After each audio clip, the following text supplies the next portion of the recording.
ছোট্ট একটু টিপস আর কৌশল আমাদের মহিলাদের যদি জানা থাকে না, সংসারের প্রত্যেক দিনের কাজটা অনেকটাই সহজ হয়ে যায়। হ্যাঁ বন্ধুরা, আপনারা কখনও গ্যাসে পলিথিন দিয়ে দেখেছেন? অবশ্যই গ্যাস শেষ হলে পলিথিনের ব্যবহার করুন। শিলনোড়া, মিক্সার মেশিন, হামালদিস্তা ছাড়াই কখনো মশলা করেছেন? চলুন আজকের অসাধারণ টিপস আমরা দেখে নিই। আমাদের বাড়িতে অনেক সময় দেখা যায় আমরা অনেক দিনের জন্য চাল রেখে দিই ঘরে। 5-6 মাস চাল থাকলে চালের মধ্যে না পোকা ধরে যায়, আর চালের মধ্যে পোকা ধরে গেলে সেই চালটা বেশি দিন ভালো থাকে না, খুব দ্রুত তাড়াতাড়ি চাল কিন্তু আমাদের নষ্ট হয়ে যায়।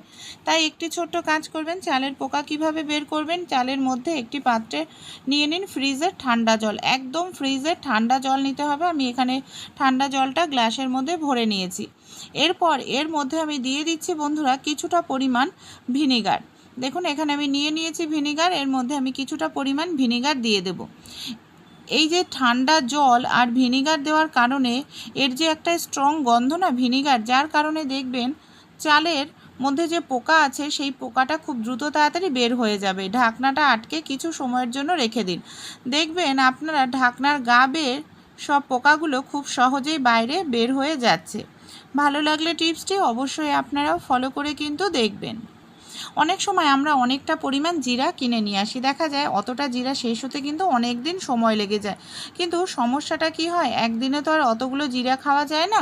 অনেক দিন ঘরে থাকে, 3-4 মাস ঘরে থাকলে না জিরার মধ্যে আমাদের ফাঙ্গাস ধরে যায় আর খুব তাড়াতাড়ি জিরাটা নষ্ট হয়ে যায়। তাই কিভাবে জিরাটাকে রাখলে সহজে ফাঙ্গাস ধরবে না, নষ্ট হবে না? রুটি করার পর আমাদের তাওয়াটা অনেকক্ষণ পর্যন্ত গরম থাকে। আমরা যদি মাঝে মাঝে জিরাটাকে এইভাবে আপনারা রোদ্রেও দিতে পারেন, রোদ্রে দিলেও ভালো থাকে, কিংবা এইভাবে রোদ্রে দেওয়ার সময় যদি না হয় রুটি করার পর তাওয়াতে, গরম তাওয়াতে আপনারা জিরাটাকে দিয়ে কিছু সময় নাড়াচাড়া করুন। এখানে গ্যাস অন করার প্রয়োজন নেই, তাওয়াতে যে হালকা গরম থাকে সেই গরমের কারণেই দেখবেন জিরার মধ্যে যে ফাঙ্গাস সেটা খুব সহজে দূরে চলে যায়। রিমোট আমরা কম বেশি তো প্রত্যেকেই ব্যবহার করি। আমাদের বাড়িতে টিভির রিমোট, এসির রিমোট, এই জাতীয় রিমোট থাকেই। কিন্তু দেখা যায় একটি সমস্যা, সেটা হলো দেখা যায় রিমোটের ব্যাটারি শেষ হয়ে গেলে আমরা ব্যাটারি সহজে খুলতে পারি না। টানাটানি করতে গেলে দেখা যায় রিমোটটাই, স্প্রিংটাই নষ্ট হয়ে যায়। তাই ব্যাটারি খুলতে অসুবিধা হলে আপনারা একটি সেফটি পিন নিয়ে নিন। সেফটি পিনের সাহায্যে দেখবেন খুব দ্রুত তাড়াতাড়ি রিমোটের ব্যাটারি কিন্তু আপনারা খুলে ফেলতে পারছেন। কোনো রকম নখ দিয়ে টানাটানি করতে লাগবে না, আপনাদের রিমোটটাও কিন্তু নষ্ট হবে না। ভালো লাগলে অবশ্যই অ্যাপ্লাই করে দেখবেন। আমরা কম বেশি প্রত্যেকেই কিন্তু পাঁপড় খেয়ে থাকি। অনেক সময় কি হয়, পাঁপড় ভাজতে গেলে পাঁপড়টা না আঁকা বাঁকা হয়ে যায়, প্রচুর তেল থাকে। আপনারা এইভাবে পাঁপড়টাকে কাঁটা চামচের মধ্যে আটকে নিন। এইভাবে দেখুন কাঁটা চামচের মধ্যে পাঁপড়টাকে আটকে নেওয়ার পর আমি এখানে পাঁপড়টাকে ভেজে দেখাচ্ছি। এইভাবে যদি ভাজি তাহলে কিন্তু পাঁপড়টা আঁকা বাঁকাও হবে না, শেপ পুরো গোল থাকবে। সেই সঙ্গে পাঁপড়ের মধ্যে এক ফোঁটাও কিন্তু আমাদের তেল থাকবে না। তাই এই টিপসটি আপনারাও ফলো করে দেখতে পারেন। গ্যাস সিলিন্ডার আমরা প্রত্যেকেই ব্যবহার করি। অনেক সময় দেখা যায় আমাদের বাড়িতে একটি গ্যাসের সিলিন্ডার আছে, হঠাৎ রান্না করতে করতে গ্যাস শেষ হয়ে যাচ্ছে, তখনই আমাদের সমস্যার মধ্যে পড়তে হয়। তাই একটি যদি আপনাদের বাড়িতে গ্যাসের সিলিন্ডার থাকে অবশ্যই এই কাজটি আপনারা করবেন। কি করতে হবে, যেদিন কতটা গ্যাসের সিলিন্ডারে গ্যাস আছে এটা বোঝার জন্য আপনারা একটি কাপড় ভিজিয়ে নিন। সেই ভেজা কাপড় দিয়ে গ্যাসের সিলিন্ডারটা ওপর থেকে নিচ পর্যন্ত এইভাবে খুব ভালো করে মুছে আপনারা এটাকে 8 ঘন্টার জন্য এইভাবেই রেখে দিন। 8 ঘন্টা পর দেখবেন যে জায়গায় গ্যাস নেই সেই জায়গাটা পুরোপুরি শুকনো হয়ে যাবে। এই দেখুন ওপরের দিকটা কিন্তু আমার পুরোপুরি শুকনো হয়ে গেছে, এই দেখুন। আর যেহেতু নিচের দিকটা গ্যাস রয়েছে, এই দেখুন এই জায়গাগুলো কিন্তু ভেজা। এইভাবেই আপনারা সহজেই বুঝতে পেরে যাবেন যে আপনাদের সিলিন্ডারে কতটা গ্যাস আছে। সেই হিসাবে আপনারা সিলিন্ডারটা বুকিং করে দিতে পারবেন। ভালো লাগলে অবশ্যই অ্যাপ্লাই করে দেখবেন আপনারাও। আমাদের বাড়িতে অনেক সময় দেখা যায় মেজো টাইলসের মেজো, মার্বেল পাথরের মেজোতে জয়েন্টের জায়গায় এইভাবে না নোংরা জমে যায়। জয়েন্টের জায়গায় এইভাবে যে নোংরা জমে যায়, নর্মালভাবে ঘর মুছলেও কিন্তু এইটা পরিষ্কার হতে চায় না। তা আমাদের বাড়িতে যে নেল কাটার আছে, নেল কাটার নিয়ে নিন। নেল কাটারের সাহায্যে আপনারা খুব সহজেই ঘরের মেঝেটাকে পরিষ্কার করে নিতে পারবেন। কি করতে হবে, এইভাবে আপনারাও ঘষতে পারেন, তাহলে দেখবেন নোংরাটা খুব দ্রুত তাড়াতাড়ি এই দেখুন উঠে যাবে। কারণ আমরা যখন ঝাড় দিই, ঘর মুছি, এক্সট্রা যে নোংরাগুলো দেখবেন সেগুলো কিন্তু টাইলস, মার্বেলের মেঝের জয়েন্টের জায়গায় ঢুকে যায়। আমি এখানে একটি কাপড় দিয়ে এইভাবে মুছে নিয়ে দেখাচ্ছি। এই দেখুন কি পরিমাণে নোংরা থাকে সেগুলো কিন্তু খুব সহজেই আমাদের পরিষ্কার হয়ে যায়। এইভাবে আপনারাও আপনাদের মেজোটাকে পরিষ্কার করে নিতে পারেন। একদম পরিষ্কার তো হবেই, সেই সঙ্গে একদম নতুনের মতো চকচকে করতে থাকবে। এই দেখুন আমি খুব ভালো করে এইভাবে মুছে নিচ্ছি পুরো জায়গাটাই। তারপর আপনাদের দেখাচ্ছি যে কত সুন্দরভাবে এখানে আমার পরিষ্কার হয়ে গেল। তাই আপনাদেরও যদি মেজে এরকম নোংরা হয়ে থাকে, অবশ্যই এই ছোট্ট টিপসটি কিন্তু আপনারাও অ্যাপ্লাই করে দেখবেন। আশা করছি আপনাদেরও কিন্তু মেজোটা পরিষ্কার চকচকে হয়ে যাবে। চলুন পরবর্তী টিপসটি আমরা দেখে নিই। চা আমরা কম বেশি প্রত্যেকেই খাই। আমরা অনেকেই আছি যারা প্যাকেট চা খাই না, লুজ চা কিনে এনে খাই। প্যাকেট চাতেও এই সমস্যাটা দেখা দেয়, কিন্তু কম। আমরা যারা লুজ চা কিনে এনে খাই, বাজার থেকে আনার পরেই না সেটাকে আপনারা কৌটোয় ঢালবেন না। দেখবেন প্যাকেটের চায়ে কম দেখা দেয় এই যে ডাস্ট, চায়ের মধ্যে না প্রচুর ডাস্ট থাকে। এই ডাস্টটা দেখবেন কাপের শেষের দিকে থাকে চা খাওয়ার পর। এই ডাস্ট খেলে গ্যাস অম্বল হয়, এমনকি এই ডাস্টটা কাপকেও নোংরা করে। তাই লুজ চা যদি কিনে আনেন, অবশ্যই তো এইভাবে চালনি দিয়ে চেলে নেবেন। অনেক সময় হয় কারেন্ট থাকে না, মিক্সিতে মশলা করতে পারি না, অনেকের বাড়িতে শিলনোড়া থাকে না। আপনারা খুব সহজেই পাউডারের মশলা মানে গুঁড়ো মশলা করে নিতে পারবেন। এখানে আমি জিরেটাকে, লঙ্কাটাকে হালকা করে একটু ভেজে নিয়েছি। আমাদের বাড়িতে যে এই ধরনের কৌটো থাকে, কৌটো আর একটি আমি এখানে বেলন নিয়ে হালকা করে এইভাবে বাড়ি দিচ্ছি। তাহলে দেখুন কত সুন্দর এখানে আমার মশলাটা গুঁড়ো হয়ে গেল। এইভাবে আপনারা যে কোনো ধনে, জিরে, শুকনো লঙ্কা গুঁড়ো করে নিতে পারেন। এমনকি কাঁচা পেঁয়াজ, টমেটো করতে চাইলেও সেটাও আপনারা পেস্ট করে নিতে পারেন এটার সাহায্যে। আমাদের বাড়িতে এই ধরনের অনেক পুরনো গেঞ্জির প্যান্ট, জামা, গেঞ্জির জামা থাকে, যেগুলোকে দেখা যায় পুরনো হয়ে গেলে আমরা আর ব্যবহার করি না। তাই এগুলো দিয়েই কিন্তু খুব সুন্দর একটি জিনিস আমরা তৈরি করে নিতে পারি, যেটা অনলাইন থেকে কিনতে গেলে আমাদের অনেকটা টাকা পয়সায় খরচা হয়। এখানে কোনো রকম টাকা পয়সায় খরচা হবে না। টাকা পয়সা খরচা করা ছাড়াই আপনারা তৈরি করে নিতে পারবেন। চলুন দেখে নিই। সবার প্রথমে আমি দুটো কালার ব্যবহার করছি, হলুদ কালার আর এখানে একদম ডিপ ব্লু কালার। এমন কালার দেবেন যাতে কালার দুটো খুব ফোটে, দেখতে ভালো লাগবে। তাই এখানে আমাদের কি করতে হবে দেখুন। এখানে আমি একটি কাঁচি নিয়ে নিচ্ছি। কাঁচির সাহায্যে আমরা এটাকে এইভাবে অর্ধেক করে কেটে নিচ্ছি। আপনাদের হাতের কাছে পুরনো বাচ্চাদের প্যান্ট, গেঞ্জি যাই কিছু থাকুক, আপনারা সেটা ফেলে না দিয়ে এইভাবে কিন্তু ইউজ করতে পারেন। দেখতেও ভালো লাগবে জিনিসটা, টাকা পয়সা খরচা করা ছাড়াই খুব সুন্দর একটি জিনিস তৈরি হয়ে যাবে। এখানে আমরা কি করব, এই যে দেখুন এই রকম সরু সরু করে কেটে নেব। খুব একটা না মোটা করা যাবে না, এরকম সরু সরু করে কাটবেন। তাহলে যেটা জিনিসটা তৈরি করবেন সেই জিনিসটা দেখতে খুব ভালো লাগবে। তাই এখানে আমি দেখুন সরু সরু করে কেটে নিচ্ছি। আর দুই কালার আমি ব্যবহার করছি, সে তো প্রথমেই বললাম। এই যে দেখুন এইভাবেই আমরা কেটে নেব, এই যে সরু করে। চলুন তাহলে সবার প্রথমে কেটে রেডি করে নিই। এখানে দেখুন আমি অনেকগুলো টুকরো কেটে নিয়েছি। এবার টুকরোটা জয়েন্ট করার জন্য কি করব, আপনারা চাইলে একটু সেলাই করেও নিতে পারেন, বা যদি চান কোনোভাবে সেলাই করবেন না, এইভাবে আপনারা একটুখানি কেটে নিন। এই দেখুন এইভাবে একটু কেটে নিলাম। ঠিক এটাকেও কি করব, এইভাবে একটু কেটে নেব, ভাঁজ করে এইভাবে একটু কেটে নিলাম। এবার একটি কাটার যে জয়েন্ট আর একটি কাটার জয়েন্টের ঠিক মাঝখানটা এইভাবে রাখবো। আর এই যে এই কাটা জায়গাটা দিয়ে এই মাথাটা আর একটা মাথা এইভাবে ঢুকিয়ে দেব। এইভাবে ঢুকিয়ে দিলেই দেখুন একটি গিট মতো তৈরি হয়ে যাবে। আমি আরও একটি আপনাদের করে দেখাচ্ছি, একদম সহজ পদ্ধতি। এই যে একটুখানি কেটে নিলাম, এবারও এটার মধ্যেও সামান্য একটু কেটে নেব। কেটে নেওয়ার পর এইভাবে দুটো জয়েন্ট এক জায়গায় রাখবো, রেখে এইভাবে ঢুকিয়ে দেব। দেখুন একদম গিটের মতো হয়ে গেল। চলুন এইভাবেই দড়ি তৈরি করে নিই। এখানে দেখুন এইভাবেই আমি হলুদ কালারটা আর এখানে আমি আরও একটি কালার এখানে এইভাবে জয়েন্ট করে নিয়েছি। দুটো কালার এখানে আমার একসঙ্গে জয়েন্ট হয়ে গেছে।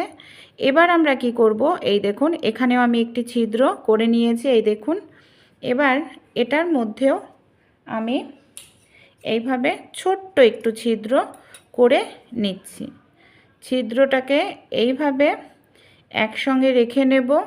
তারপর এর যে শেষ মাথা আছে, শেষ মাথার মধ্যে দিয়ে এইটাকে দেখুন এই যে এইভাবে নিচে রাখবো। নিচে রেখে শেষ মাথার মধ্যে এটাকে এইভাবে বের করে নিলেই আবারও আমাদের জয়েন্ট হয়ে যাবে। কোনো রকম দেখুন সেলাই করার প্রয়োজন এখানে কিন্তু পড়ে না, খুব সুন্দরভাবেই জয়েন্ট হয়ে যায় এখানে আমাদের দড়িগুলো। এইভাবেই দেখুন পুরোটাই এই যে আমার জয়েন্ট হয়ে গেল। এবার কিভাবে তৈরি করব চলুন। যখন মিষ্টি টিষ্টি আনি এই ধরনের যে বক্সগুলো পাই এগুলোকে আমরা ফেলে দিই ডাস্টবিনে। আমরা অনেকেই কিন্তু এই যে মিষ্টির সঙ্গে এই ধরনের বক্স দেয়, কোনো কাজে ব্যবহার করি না, ফেলে দিই। তা এই ধরনের যে বক্সগুলো হয় সেটাই আমি নিয়ে নিয়েছি। সবার প্রথমে কি করব, এই যে শক্ত যে অংশটা আছে, শক্ত অংশটাকেই আমি এখানে কাঁচির সাহায্যে কেটে নেব। দেখুন আমি এখানে একটু ফুটো করে নিলাম, যেহেতু প্রচণ্ড শক্ত তাই সহজে কাটা যাচ্ছিল না। এইভাবে একটু ফুটো করে নিয়ে তারপর আমি এটাকে গোল করে এইভাবে কেটে নেব।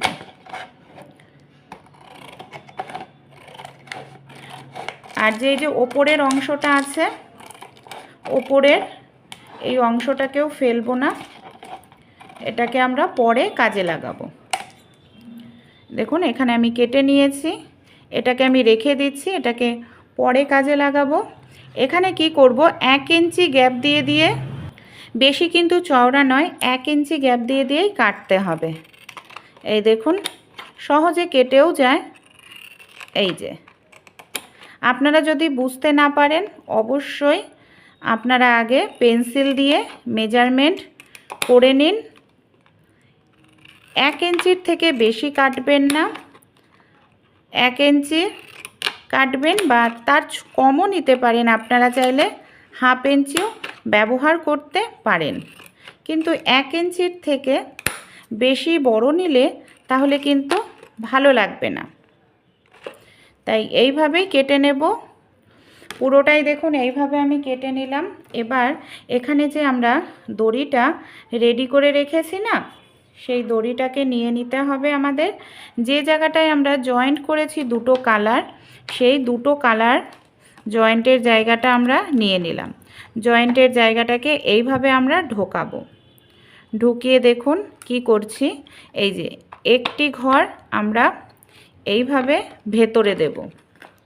এইভাবে ভেতরে দিলাম। তারপর আর একটু চেপে চেপে করতে হবে। এবার হলুদ কালারটা নিয়ে হলুদ কালারটাও আবার আমরা ভেতরে দিয়ে দেব। এইভাবেই বুনতে হবে। একেবারেই কিন্তু সময় কম লাগে এটা তৈরি করতে। আর একটু প্রথমেই বললাম একটু কালারফুল নেবেন, তাহলে কি হবে, দেখতে ভালো লাগবে। একটা যাচ্ছে ভেতরে আর একটা যাচ্ছে বাইরে, মানে দুদিক দিয়েই জিনিসটা বোনা হয়ে যাচ্ছে। এই দেখুন এরকমভাবেই আমরা তৈরি করব। দেখুন একটা আমি ভেতরে দিচ্ছি, আর একটু না এরকমভাবে টেনে নেবেন, তাহলে ফিনিশিংটা ভালো হবে। যাতে কোথাও গুটিয়ে না থাকে সেই জিনিসটা খেয়াল রাখবেন। দেখুন একটা লাইন এখানে আমার রেডি হয়ে গেল, একটা কিন্তু কমপ্লিট হয়ে গেছে। এখানে আমি আরও একটি লাইন দেখুন শুরু করেছি। এই যে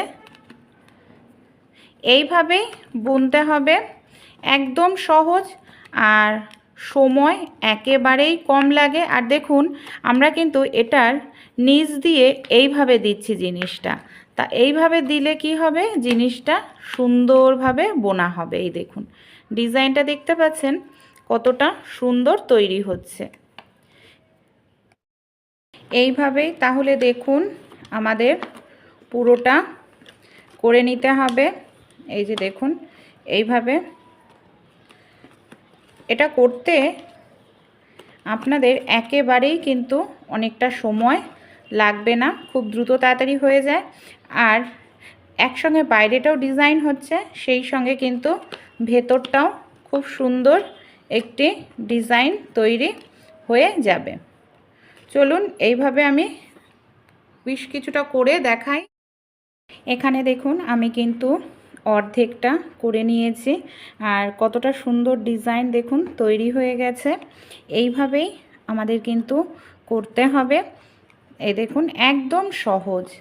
একবার যদি আপনারা এটাকে তৈরি করে নেন, আপনাদের রান্নাঘরে, আপনাদের বাচ্চাদের পড়ার টেবিলে, ডাইনিং টেবিলে, যে কোনো জায়গায়, এমনকি যদি পুরনো কাপড় দিয়ে করেন ঠাকুর ঘরেও এটাকে আপনারা ব্যবহার করতে পারবেন। আপনাদের প্রয়োজন যে জায়গাগুলোতে সেই জায়গায় খুব সুন্দরভাবে এটাকে রাখতে পারবেন।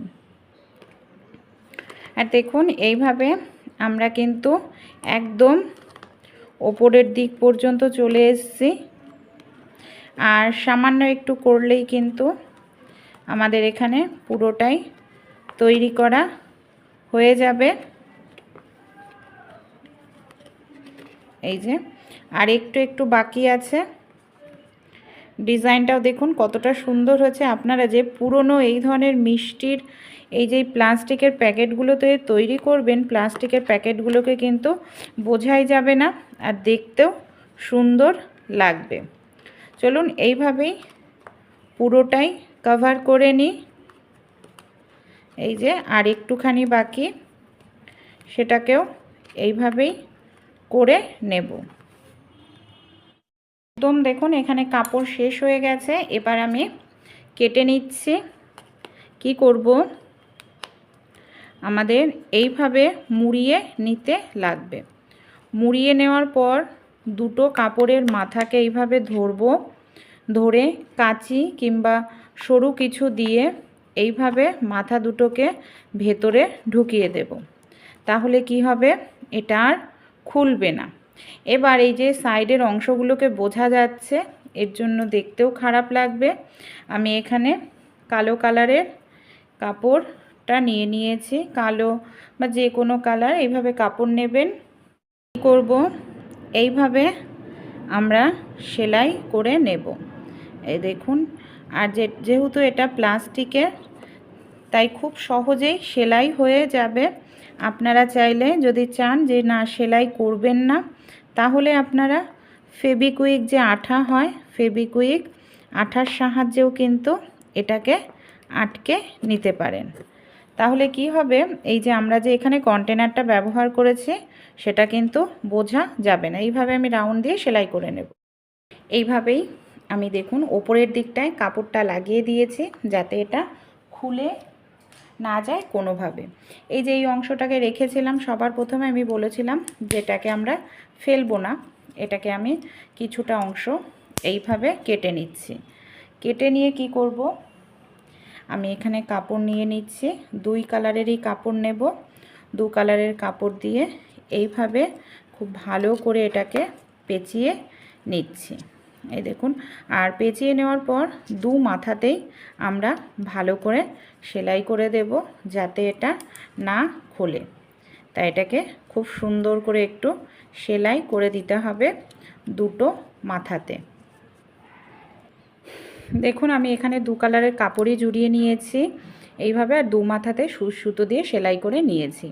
এবার আমি কি করব, এটাকে হ্যান্ডেল হিসাবে এইভাবে সেলাই করে দেব। তাহলেই কিন্তু খুব সুন্দর আমাদের একটি হ্যান্ডেল তৈরি হয়ে যাবে। হ্যান্ডেলটাকেও আমি এখানে সুতোর সাহায্যে সেলাই করে নিচ্ছি, তাহলে এটা সহজে খুলবে না, অনেক দিন টেকসই হবে। আর যেহেতু প্লাস্টিকের, তাই সহজে কিন্তু এটা সেলাইও হয়ে যাবে। এইভাবে দুই মাথাতেই আমরা সেলাই করে নেব। এই যে দেখুন দু মাথাতেই সেলাই করে নিচ্ছি। এই দেখুন আমি সেলাই করে নিয়েছি, কত সুন্দর এখানে কিন্তু আমাদের তৈরি হয়ে গেল অসাধারণ একটি ঝুড়ি। দেখতেও দেখুন কতটা সুন্দর লাগছে। আপনারা এটা রান্নাঘরে রাখতে পারেন, রান্নাঘরের ছুরি কাঁচি চামচ এগুলোকে রাখতে পারেন, কিংবা আপনারা ডাইনিং টেবিলে ফল রাখতে পারেন, আপনাদের বাচ্চাদের পড়ার টেবিলে পেন পেন্সিল রাবার এগুলোকেও রাখতে পারেন। দেখতেও কিন্তু সুন্দর লাগছে। ভালো লাগলে অবশ্যই আপনারাও বাড়িতে একবার এইভাবে তৈরি করে দেখবেন। পুরনো জামা কাপড়ও কাজে লেগে যাবে, খুব সুন্দর একটি বাস্কেট তৈরি হয়ে যাবে। বাঁধাকপি অনেক সময় ছুরি বটি দিয়ে কাটতে গেলে আমাদের হাত কেটে যাওয়ার সম্ভাবনা থাকে, তাই ছুরি বটি ছাড়াও কিন্তু আমরা খুব সহজেই বাঁধাকপি কেটে নিতে পারি।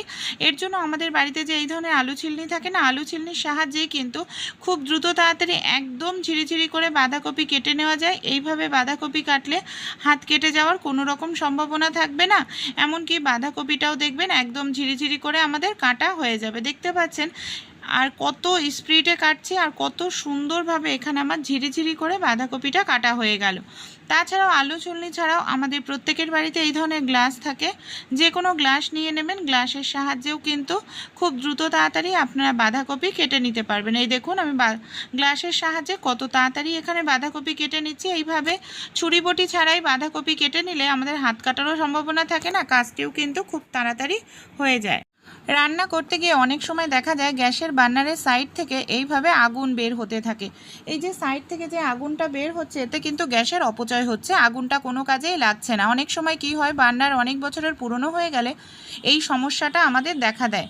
তাই আপনাদের যদি বার্নার সঙ্গে সঙ্গেই না কেনা হয়, আপনারা ছোট্ট এই টিপসটি ফলো করুন, দেখবেন গ্যাসের খরচাও কম হবে, গ্যাস কোনোভাবে লিক করবে না। কি হয়, এই দেখুন বার্নারের চার সাইড থেকে ক্ষয় হয়ে যায়, সেই ক্ষয়টা রোধ করার জন্য নিয়ে নেবেন টুথপেস্ট। এখানে আমি কোলগেট ব্যবহার করছি, আপনারা সাদা কালারের যে কোনো টুথপেস্ট ব্যবহার করতে পারেন। বার্নারের চার সাইডে এইভাবে সাদা কালারের টুথপেস্ট খুব ভালো করে এইভাবে লাগিয়ে দিতে হবে। টুথপেস্টটা লাগাতে হবে সাবধানে, যাতে বার্নারের ছিদ্রটার মুখ বন্ধ না হয়, তাহলে কিন্তু সেই ছিদ্র থেকে আগুন বের হবে না। তাই এইভাবে বার্নারের চার সাইড দিয়ে লাগিয়ে আমি বার্নারটাকে আবারও সেট করে আপনাদের জ্বালিয়ে দেখাচ্ছি। এই দেখুন এখন কিন্তু আর সাইড থেকে কোনোভাবে আগুন বের হচ্ছে না। ভালো লাগলে টিপসটি অবশ্যই ট্রাই করে দেখবেন। গ্যাস সিলিন্ডারে আপনারা কখনো পলিথিনের ব্যবহার করে দেখেছেন? অবশ্যই করুন, এতে আপনাদের অনেক বড় সমস্যার থেকে সমাধান পেয়ে যাবেন। গ্যাস সিলিন্ডার আমরা প্রত্যেকেই ব্যবহার করি, দেখা যায় যেখানে গ্যাস সিলিন্ডার রাখি 1-1.5 মাস মতো সেখানে থাকে গ্যাসের সিলিন্ডার। আমরা যখন প্রত্যেক দিন ঘর মুছি, জল ব্যবহার করা হয়, এর ফলে সিলিন্ডারের গায়ে জল লাগে, যার কারণে মেজোতে দেখা যায় জংয়ের একটি দাগ হয়ে যায়। আর এই যে জংয়ের দাগ হয় মেজোতে, এই জংয়ের দাগটা কিন্তু সহজে উঠতে চায় না। তাই ছোট্ট একটি টিপস আপনারা এখানে করতে পারেন। আমাদের বাড়িতে যে নর্মাল পলিথিন বা এই ধরনের যে পলিথিনের ব্যাগগুলো হয়, সেটা আপনারা নিয়ে নেবেন। অনেকের বাড়িতেই কিন্তু গ্যাসের সিলিন্ডার রাখার জন্য স্ট্যান্ড পাওয়া যায়। যাদের বাড়িতে স্ট্যান্ড নেই, তারা এইভাবে কি করবেন, পলিথিনের ওপর সিলিন্ডারটাকে আপনারা তুলে রাখুন। পলিথিনটাকে একদিকে দেখুন আমি চেপে ধরেছি, আর একদিক দিয়ে এইভাবে সিলিন্ডারটাকে তুলে নিলাম। এইভাবে রাখলে সিলিন্ডারটা এক জায়গা থেকে আরেক জায়গায় নিয়ে যাওয়াও সুবিধা হবে। এইভাবে পলিথিনের ওপর সিলিন্ডারটা রাখলে মেজোতে কোনো রকম আমাদের জংয়ের দাগও হবে না, আর মেজোটাও কিন্তু নষ্ট হবে না। ভালো লাগলে টিপসটি অবশ্যই ট্রাই করে আপনারাও দেখবেন।